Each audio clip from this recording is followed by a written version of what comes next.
नमस्कार मंडळी, श्री स्वामी समर्थ। आज मी अळूचं फतफतं करते। त्यासाठी मी हा गावावरून अळू आणलाय आणि व्यवस्थित अळूची देठं सोलून वगैरे अळूची पानं कापून वगैरे घेऊन गरम पाण्यातून धुवून घेतली आहे। कारण पहिलं गरम पाण्यातून धुवून घ्यायचा तो आणि आता कुकरला शिजत ठेवायचा। तर शिजताना काय काय टाकायचं ते मी तुम्हाला दाखवते। इथे मी पाव किलो मटकी घेतली आहे मोड आलेली आणि इथे 12-13 हिरव्या मिरच्या घेतल्यात कारण अळू जास्त आहे ना। फक्त आता शिजवताना एवढंच टाकायचं आहे आणि हा 1 ग्लास पाणी, तो पण मी कमी टाकणार आहे कारण अळूला स्वतःचं पाणी सुटतं।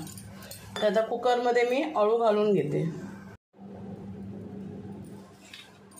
आता कुकरमध्ये अळू टाकते कारण अळू आमचा भरपूर आहे।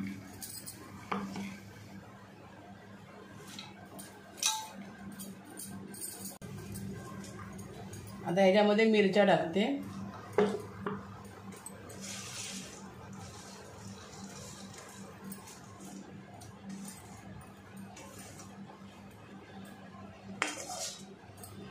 थोडं खालीवर करून घेऊया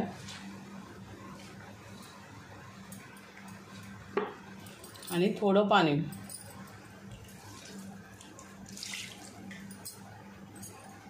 जास्त पाणी नाही, 1 ग्लासला पण कमी होतं पाणी। बस आता याचं झाकण लावून ह्याला 5 शिट्या द्यायच्या। हा बघा मंडळी, कुकरमधून आता अळू काढून घेतला आहे मी आणि याला घाटाळ्याची पण गरज नाही लागली कारण जे मी पाऊण कप पाणी टाकलं होतं ना, पाऊण कप बरोबर झालं। त्यामुळे ते कुठेही पातळ वगैरे झालेलं नाही आहे। आणि ह्याची मेन देठं घ्यायची आहे, देठामध्ये तर मेन आहे। आता याच्यामध्ये मी थोडंसं पाणी टाकणार फक्त कारण भरपूर घट्ट आहे। मी आता हे मिक्सरला वगैरे पण लावलेलं नाही आहे, कुकरमधून काढून असं टोपात ओतून घेतले फोडणी देण्यासाठी। आता आपण फोडणी देऊन घेऊया। आता आपण थोडं तेल टाकूया।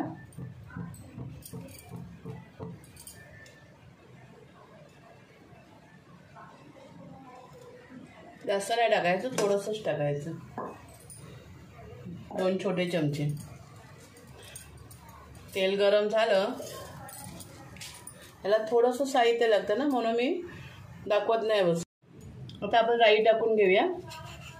गरम झालंय तेल, राई व्यवस्थित तडतडून द्यायची, आता दाताखाली कचकच लागणार ते।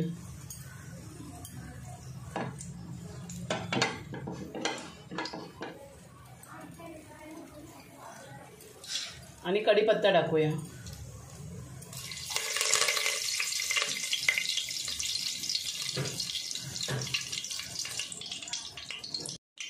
लसूण टाकून घेऊया। लसूण मी 12-13 पाकळ्या जास्त लसणाच्या घेतल्या आहेत। याला मेन लसणाची फोडणी लागते, त्यामुळे 12-13 पाकळ्या लसणाच्या ठेचून घेतल्या आहेत खलबत्त्यामध्ये।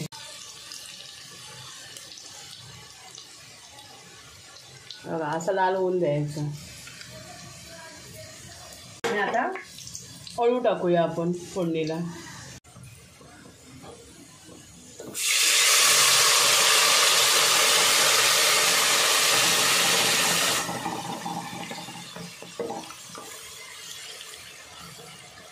एवढा घट्ट पाहिजे,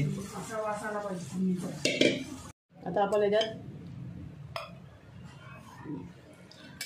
थोडासा मसाला टाकून घेऊया।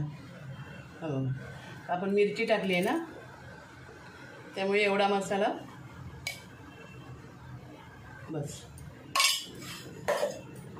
आणि कोकम टाकायचे, आंबट नाही करायचं,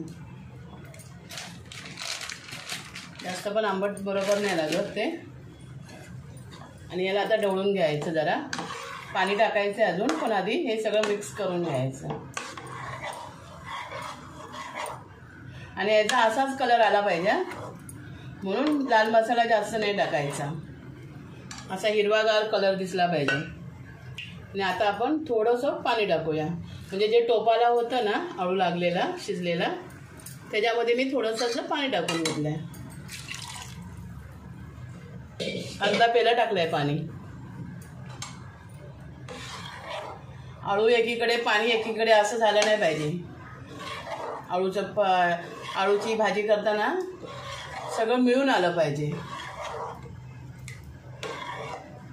आता आपलं सगळं झालं टाकून आता मीठ टाकायचं आणि एक उकळी येऊन द्यायची. आपण चवीप्रमाणे मीठ टाकून घेऊया.